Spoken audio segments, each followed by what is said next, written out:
Space சம்பந்தமான முக்கியமான content. நான் ரொம்ப முக்கியமானது மட்டும் சொல்றேன். பிடிஎஃப் ஷேர் பண்றேன். அதுலயும் பார்த்துக்கோங்க. ககன்யான். ககன்யான் எல்லா எக்ஸாம்லயும் இருக்கு. மெயின்ஸ், பிரிலிம்ஸ், இரஸ்பெக்டிவ் எல்லாத்துலயுமே இருக்கு. ஏன் ககன்யான் முக்கியமானதுன்னா, இதுவரைக்கும் இந்தியாவுல இருக்கவங்க அமெரிக்கா மூலமா, வெளிநாடு மூலமாகத்தான் ஸ்பேஸ்க்கு அனுப்பப்பட்டிருக்காங்களே தவிர, சுனிதா வில்லியம்ஸோ, இல்ல நமக்கு வந்து கல்பனா சாவ்லாவோ, இல்ல ராகேஷ் சர்மாவாகட்டும், இப்ப கூட சுபான்ஷு சுக்லா ஆகட்டும், எல்லாத்தையுமே மத்த நாடு தான் அனுப்புறாங்களே தவிர, இந்தியா அனுப்பல. நாம வந்து அனுப்பிச்சு விடணும். அதாவது ஸ்பேஸ்க்கு மேல வந்து கூட்டு போகணும். ரொம்பலாம் இல்ல. ஒரு 400 கிலோமீட்டர் மேல கூட்டிட்டு போயிட்டு கீழ இறக்கிட்டு வரணும். அதுதான் ககன்யான் அப்படிங்கிறது. ஏன் 400 கிலோமீட்டர் மேல இறக்குறோம் அப்படின்னு ஏத்திட்டு கீழ இறக்குறோம்னு பார்த்தோம்னா, 2040ல நிலாவுக்கு போக வைக்கலான்ட்டு. ஏன்னா நிலா எவ்வளவு தூரம்னா கொஞ்சம் பக்கத்துல 400 தாண்டி 3,84,400 கிலோமீட்டர். அப்ப இந்த 400 கிலோமீட்டர் சக்சஸ்ஃபுல்லா கூட்டிட்டு போயிட்டோம்னா, மேற்கொண்டு 3,84,000 கிலோமீட்டர் சக்சஸ்ஃபுல்லா மேல கூட்டிட்டு போயிருவோம். அப்படிங்கிற நம்பிக்கையில தான் நம்ம 2040ல நிலவுக்கு மனிதர்களை அனுப்ப திட்டம் வச்சிருக்கோம். சோ 2026 2026ல ககன்யான். சோ ககன்யான் எதுல? GSLV mark 3. நமக்கு 2 சேட்டலைட் இருக்கு. ஒன்னு பிஎஸ்எல்வி, இன்னொன்னு ஜிஎஸ்எல்வி. பிஎஸ்எல்வினா போலார். போலார்னா நமக்கு வந்து பூமி இப்படி இருக்கு அப்படின்னா அதுல வந்து வட துருவம், தென் துருவம் 2 துருவம் இருக்கு. அப்போ போலார் லான்ச் பிஎஸ்எல்வில அனுப்புறது பார்த்தோம்னா ஒரு 500ல இருந்து 800 கிலோமீட்டர் உயரத்துல வடக்கு தெற்கா சுத்திட்டு இருக்க சேட்டலைட்டை நம்ம கொடுக்குறோம்னு வச்சுக்கோங்க. அதை வந்து பிஎஸ்எல்வில அனுப்பிச்சு வைப்போம். ஜிஎஸ்எல்வினா கிட்டத்தட்ட நம்ம 35,000 கிலோமீட்டர் உயரத்துல பூமி மேற்கு கிழக்கா சுத்தம். அப்ப மேற்கு கிழக்கா பூமி சுத்தும் போது பூமியோட வேகத்திலேயே சுத்துற மாதிரி நம்ம நிறுத்தணும்னு வச்சுக்கோங்க. அதுக்கு பேரு புவி நிலை துணைக்கோள். அது நிக்கிற மாதிரி தெரியும், ஆனா அது நிக்கல. ஏன்னா பூமி வேகத்திலேயே அதுவும் சுத்திக்கிட்டு இருக்கு. அதைத்தான் நம்ம ஜிஎஸ்எல்வி வச்சு அனுப்புவோம். அந்த ஜிஎஸ்எல்வில தான் நம்ம வந்து ககன்யான் வந்து லான்ச் பண்ண போறோம். இது வந்து பார்க்கும்போது வியோமித்ரா அப்படிங்கிறது ஒரு ரோபோ. அதோட பேரு வியோம் அப்படின்னா ஸ்பேஸ், மித்ரானா ஃப்ரெண்ட், ஸ்பேஸ் ஃப்ரெண்ட் அப்படிங்கிற ஒரு ரோபோ வந்து ஏற்கனவே நம்ம வந்து டெஸ்ட் பண்றோம். இந்த வியோமித்ரா அப்படின்னு சொல்லும் பொழுது நமக்கு ஆபரேஷன் சிந்தூர் இந்தியாவுக்கு பாகிஸ்தான் இடையில சண்டை வந்த போது அதுல 2 பேர் முக்கியமா பேசப்பட்டாங்க. ஒண்ணு நமக்கு கர்னல் சோஃபியா குரைசி அப்படிங்கிறவங்க, அடுத்து விங் கமாண்டர் வியோமிகா சிங். இந்த 2 பேரும் முக்கியம், கேட்கறதுக்கு வாய்ப்பு இருக்கு. அதுக்கு இதுக்கு சம்பந்தம் இல்ல. பட் இருந்தாலும் வியோமிகா சிங்கும் சோஃபியா குரைசி கேட்கறதுக்கான வாய்ப்பு இருக்கு. ஞாபகம் வச்சுக்கலாம். ஆபரேஷன் சிந்தூர் முக்கியமான ஒரு இல்லையா? சோ இப்ப இந்த கண்டென்ட் வந்துருங்க. வியோமித்ரா அப்படிங்கிறது ரோபோ. அடுத்து இது வந்து குரூப் 1 பிலிம்ஸ்ல கேட்டது. ரஷ்யாவினுடைய ராஸ்காஸ்மாஸ் மூலம் பயிற்சி வந்து அளிக்கப்படுகிறது. ரஷ்யாவின் யூரி ககரின் காஸ்மானட் ட்ரைனிங் சென்டர், அங்கதான் பயிற்சி அளிக்கிறோம். இப்ப இந்த ஸ்கீமுக்கு, அதாவது ககன்யான் திட்டத்துக்கு அமெரிக்கா, ரஷ்யா, சைனாவுக்கு அடுத்து 4வது நாடு இந்தியா. இது விண்வெளிக்கு வந்து மனிதர்களை அனுப்பக்கூடியது. எவ்வளவு? 400 கிலோமீட்டர் தான் நம்ம மேல கூட்டு போறோம். ஒரு 3 நாள். இதுல 4 பேர் யார் யார் இருக்கான்னு பார்த்தோம்னா, பிரசாந்த் நாயர், அஜித் கிருஷ்ணன், ஏகே அஜித் குமாருக்கு நமக்கு வந்து ஈஸியா ஞாபகம் வச்சுக்கோங்க. பிரசாந்த் நாயர், அஜித் கிருஷ்ணன், அங்கத் பிரதாப், சுபான்ஷு சுக்லா இப்ப நமக்கு வந்து நியூஸ்ல வந்துட்டாரு. ஏன்னா ஆக்சியோ மிஷன் மூலமா நம்ம வந்து மேல போயிருக்காரு. எப்படி சுனிதா வில்லியம் வந்து மீன் குழம்பு கொண்டு போனாங்களோ, சுபான்ஷு சுக்லா வந்து பார்த்தோம்னா வெஜிடபிள் பிரியாணியை கொண்டு போய் சாப்பிட்டுருக்காரு அவரு. ஆக்சியோ மிஷன் அடுத்து பாருங்க. இப்போ ரீசெண்டா இருக்கக்கூடியது 2025 ஸ்பேஸ் எக்ஸ் பல்கான் 9 இலான் மாஸ்கோட அவரோட இந்த ஸ்பேஸ் எக்ஸ் அப்படிங்கிறது. அவர் என்ன சொல்றாருன்னா, எப்படி கூமாவட்டிக்கு வாங்க டூரிசம் மாதிரி அவரு விண்வெளிக்கு சுற்றுலா வாங்க அப்படின்னு ஆள் சேர்த்துக்கிட்டு இருக்காரு. செவ்வாய்க்கு போயிடலாம், நம்ம ஸ்பேஸுக்கு எல்லாம் டூர் போலாம். ஸ்பேஸ் டூரிசம் இலான் மாஸ்கோட முக்கியமான ஐடியா. அதுக்கு வந்து பார்த்தோம்னா இங்க இருந்து போயிடலாம், நம்ம ராக்கெட்ல போயிடலாம், ஆனா திரும்பி வரணும். அதான் முக்கியமானது. அதுக்கு தான் ஸ்பேஸ் எக்ஸ் பல்கான் 9 அப்படிங்கிறது அவருடைய விண்கலம் முக்கியமான ஒண்ணு. இந்தியா சார்பில் சர்வதேச விண்வெளி நிலையம் சென்ற முதல் விண்வெளி வீரர் அப்படின்னா நமக்கு சுபான்ஷு சுக்லா. ஏன்னா அப்ப ராகேஷ் சர்மா போன போது விண்வெளி நிலையமே அமைக்கல. சோ 1984 ராகேஷ் சர்மா வந்து போனதுக்கு அப்புறம் 2வது இந்தியர் விண்வெளிக்கு போறவர். விண்வெளி நிலையம் போகக்கூடிய முதல் ஆள் அப்படின்னு சொல்லி பார்த்தோம்னா சுபான்ஷு சுக்லா. இதுல சுனிதா வில்லியம்ஸ் பார்த்தோம்னா நமக்கு இந்திய வம்சாவளி, இந்தியாக்காரவும் கிடையாது. ஆக்சியோ மிஷன் முக்கியமான ஒண்ணு பார்த்துட்டோம். இதுல குரு டிராகன், இந்த டிராகன்ல தான் சுனிதா வில்லியம்ஸ் திரும்பி வந்தாங்க. அதுவும் முக்கியமான ஒண்ணு. டிராகன் வந்து பேசப்பட்டுச்சு. டிராகன் படத்தை வச்சுட்டு ஞாபகம் வச்சுக்கோங்க. ககன்யான் திட்டத்திற்கான முன்னோட்ட பயணம், மைக்ரோ கிராவிட்டி வந்து ஆய்வு பண்றது இது முக்கியமான ஒரு point. Then space docking experiment. நாம விண்வெளி நிலையம் அமைக்கணும்னு நம்ம ட்ரை பண்றோம். பாரதிய அந்தரிக்ஷ நிலையம் 2035ல. அப்ப இதை அமைக்கணும், அங்க மனிதர்கள் போயிட்டு வந்துட்டு இருக்கணும். இதெல்லாம் பண்ணோம்னா விண்வெளியில வச்சு சேட்டலைட் மெர்ஜ் பண்ற அளவுக்கு நமக்கு டெக்னாலஜி இருக்கணும். சரியா? அதெல்லாம் நம்ம ஹாலிவுட் மூவில பார்த்திருப்போம். அதெல்லாம் நம்ம டெஸ்ட் பண்ணணும்னா ஸ்பேஸ் டாக்கிங் எக்ஸ்பெரிமெண்ட் வந்து 2024ல பண்ணிருக்கோம். அது எந்த ராக்கெட் மூலமா பண்ணோம்னா பிஎஸ்எல்வி C60ல. இதுலயும் இந்தியா வந்து 4வது நாடு. ஏன்னா அமெரிக்கா, ரஷ்யா, சைனா 3 பேர் முன்னாடி இருக்காங்க எல்லாத்துலயும். அடுத்தது புரோபா 3 அப்படிங்கிற 2024ல பிஎஸ்எல்வி C59. இதுல என்னன்னா நம்ம யூரோப்பியன் ஸ்பேஸ் ஏஜென்சிக்காக பண்ணி கொடுத்தோம்.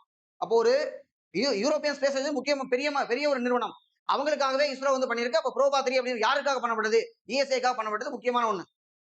அடுத்தது NVS-02. இது NVSனா நேவிகேஷன் சேட்டலைட். இதுல என்னன்னா ஏற்கனவே ஒரு கேள்வி கேட்டாங்க, 2024 முதல் சேட்டலைட் இதுன்னு சொல்லிட்டு. அப்ப 2025 முதல் சேட்டலைட் எதுனா NVS-02. GSLV F-15 மூலமா போயிருக்கு. இந்த இஸ்ரோவோட 100வது மிஷன் வேற. இஸ்ரோவோட 100வது மிஷன் என்னன்னு கேட்டா NVS-02. 2025 இது ஃபர்ஸ்ட்னு கேட்டா அதுவும் NVS. இது என்னன்னா நேவிகேஷன், ஏற்கனவே IRNSS அப்படின்னு சொல்லி நேவிக் அப்படின்னு சொல்லி நம்ம சேட்டலைட் வச்சிருக்கோம். அதாவது இந்தியாவை சுத்தி ஒரு 1500 மீட்டர் ரேடியஸ்க்கு நம்ம வந்து என்னன்னா ஜிபிஎஸ் எப்படி அமெரிக்காவோடது, ஜிபிஎஸ் அமெரிக்காவோடது, அதே மாதிரி நம்முடைய ஓன் நேவிகேஷன் நம்ம பார்க்க முடியும், நம்ம வந்து வழிகாட்டுதல் சொல்ல முடியும், மேப் போட முடியும். அதுக்காக நம்ம அமைச்சிருக்கோம். அதோட செகண்ட் ஜெனரேஷன் NVS மூலமா நம்ம ஆரம்பிக்கிறோம். 2ஆம் தலைமுறை வெளிச்செலுத்தல் செயற்கைக்கோள் இது. அடுத்து எக்ஸ்போசாட்டை பொறுத்த வரைக்கும் விண்வெளி மூலங்களிலிருந்து வரும் எக்ஸ் கதிர்களை பத்தி ஆய்வு செய்யறதுக்காக இதான் நம்ம 2024ல ஃபர்ஸ்டா வந்து லான்ச் பண்ணோம். அதை கேட்டிருந்தாங்க PSLV C58 மூலமா. அடுத்தது ஆதித்யா பொறுத்த வரைக்கும் நமக்கு என்னன்னா இந்தியாவுடைய solar mission, Indian solar observationary mission. அதை கரெக்டா சூரியன் வந்து பார்த்தோம்னா பக்கத்துல நெருங்கினா எரிச்சுவிடும். அப்ப L1 ஒரு பாயிண்ட் இருக்கு, அதாவது லங்கரேஜியன் பாயிண்ட் அப்படின்னு சொல்லுவாங்க. அந்த L1 பாயிண்ட்ல கொண்டு போய் வந்து அதை நிறுத்தணும். அதுதான் முக்கியமான ஒண்ணு. ஆதித்யா அப்படின்னம்னா சூரியனுக்கு அப்படிங்கிறது நமக்கே தெரியும். அதே மாதிரிதான் மங்கள்யான் அப்படின்னம்னா நமக்கு செவ்வாய்க்கு, சுக்கரயான் அப்படின்னு சொன்னோம்னா வெள்ளிக்கு இருக்கக்கூடியது. இதெல்லாம் முக்கியமான ஒண்ணு, அடுத்தது சொல்றேன். சந்திராயன் பாருங்க, சந்திரயான் அப்படின்னா சொல்ல தேவையில்லை, அது நிலாவுக்கு போகக்கூடிய மிஷன். சந்திரயான் 3 பார்த்தோம்னா 2023. அதுல சந்திரயான் 3ல தென் துருவத்தில் தரையிறங்கிய முதல் நாடு இந்தியா. தென் துருவத்தில் இறங்கினது முக்கியம் இல்ல, சாஃப்ட் லேண்டிங். ஏன்னா நம்ம 2 வந்து பார்த்தோம்னா கிராஷ் லேண்டிங் ஆயிடுச்சு, முட்டி சாஃப்ட் லேண்டிங் பண்ணிருக்கோம். நம்ம அந்த பாயிண்ட்டுக்கு சிவசக்தி அப்படின்னு பேர் வச்சிருக்கோம். அப்புறமா தான் பார்க்கும்பொழுது 2வது சந்திராயன் 2க்கு வந்து பார்த்தோம்னா அங்க போய் முட்டுச்சுல, அந்த இடத்துக்கு திரங்கானா நமக்கு வந்து கொடியில இருக்கக்கூடிய 3 கலர் கூட ஸ்ரீரங்கா, ரங்கானா கலரு, திரங்கானா 3 வண்ணம், மூவர்ணமும் பேர் வச்சிருக்கோம் சந்திராயன் 2க்கு. இதுல நமக்கு வந்து பார்த்தோம்னா ஃபர்ஸ்ட்டுக்கு வந்து பார்த்தோம்னா மயில்சாமி அண்ணாதுரை வனிதா முத்தையா, 2வதுக்கு வீரமுத்துவேல் அப்படிங்கிறது 3வதுக்கு. அந்த வீரமுத்துவேல் சந்திராயன் 3 இந்த குரூப்புக்கு வந்து பார்த்தோம்னா டீமுக்கு வந்து ஒரு விஞ்ஞான் விருது வந்து கொடுத்திருக்காங்க. அடுத்து தேசிய விண்வெளி தினமாக இந்த தினம் ஆகஸ்ட் 23 வந்து தேசிய விண்வெளி தினமா அறிவிச்சிருக்க முக்கியமான ஃபேக்ட். சந்திராயன் 1 பாயிண்ட் வந்து ஜவஹர் பாயிண்ட் அப்படின்னு சொல்லி பேர் வச்சிருக்கோம். இதுல லேண்டர் பேர் விக்ரம், ரோவர் பேர் வந்து பிரக்யான். சோ பிரக்யான் தான் அந்த டைம்ல ரெண்டுமே ஹைலைட்டா பார்க்கப்பட்டுச்சு. இது மங்கள்யான் சொன்னேன். மங்கள்யான் 2013ல மார்ஸ் ஆர்பிட்டர் மிஷன் MOM அப்படிமோ முதல் தடவையே செவ்வாய் கிரகத்தை அடைந்த உலகின் முதல் நாடு. அதாவது சும்மா போல செலவு பண்ணாம போனோம். மங்கள்யான் ஏவி நம்ம வந்து என்ன செவ்வாய் கிரகத்துக்கு போறது பெரிய விஷயம் இல்ல. செவ்வாய் கிரகத்துக்கு என்னன்னா நம்ம செலவு கம்மியான செலவுல சுத்தி மெதுவா போச்சது. சோ அப்ப அந்த கம்மியான செலவுல போன மிஷன் வந்து மங்கள்யான். ஆசியாவில் செவ்வாய் கிரகத்துக்கு சைனாக்கு முன்னாடியே நம்ம போயிட்டோம், அப்ப முதல் நாடு. அடுத்து இன்சாட், இந்தியன் நேஷனல், IN அப்படின்னா Indian national satellite. INSAT 3D, இன்சாட்டை வச்சுதான் நம்ம வந்து அடுத்த 24 மணி நேரத்துல வந்து கனமழை பெய்ய போகுது, புயல் வரப்போகுது, அதெல்லாம் வரக்கூடாது, எக்ஸாம் நல்லபடியா எழுதணும். நம்ம உதாரணத்துக்கு சொல்றேன், இப்படி வந்து ஒரு வானிலை கணிப்பெல்லாம் சொல்றதுக்கு தான் நமக்கு இன்சாட் வந்து தேவை. வானிலை ஆய்வு செயற்கைக்கோள் 2024 GSLV F-14 வந்து போனது இன்சாட். அடுத்து EOS, எர்த் அப்சர்வேஷன், எர்த்தை வந்து பார்க்கக்கூடிய அப்சர்வேஷன் சேட்டலைட் தான் EOS. 2025ல PSLV C61 இஸ்ரோவோட 101வது மிஷன். அடுத்து ஸ்பேஸ் எக்ஸ் கிரூ டிராகன் வந்து பார்த்தோம்னா இதுவும் நியூஸ்ல பயங்கரமா பேசப்பட்டுச்சு. சுனிதா வில்லியம்ஸ் வந்து திரும்பி வந்தது. அதுல பூச் வில்மோர், சுனிதா வில்லியம் எல்லாருமே திரும்பி நாசா வீரர்கள் வந்து திரும்பி வந்தாங்க. ஜூன் 5 நமக்கு என்விரான்மெண்ட் 2024. அது பார்த்தோம்னா space X Crew dragon March 18 வந்து பூமிக்கு வந்து திரும்பி இருக்காங்க. இதுல சுனிதா வில்லியம்ஸ் மீன் குளம் கொண்டு போனாங்க. போகும்போது 286 நாள் வந்து அங்க இருந்திருக்காங்க அந்த மிஷன்ல. அடுத்து வந்து பார்த்தோம்னா பிரைவேட் இஸ்ரோ நம்ம வச்சிருக்கிறோம். 1969ல வந்து இஸ்ரோ வந்து ஆரம்பிக்கப்பட்டது. பெங்களூர் வந்து தலைமையகமாக கொண்டது. திருவனந்தபுரம் தும்பா வந்து பார்த்தோம்னா நமக்கு பக்கத்துல, அதாவது புவி நிலநடுக்கோட்டு பக்கத்துல இருக்கணும். அங்கதான் சீக்கிரமா நம்ம மேல போக முடியும், எஸ்கேப் வெலாசிட்டி கம்மியா இருக்கும்.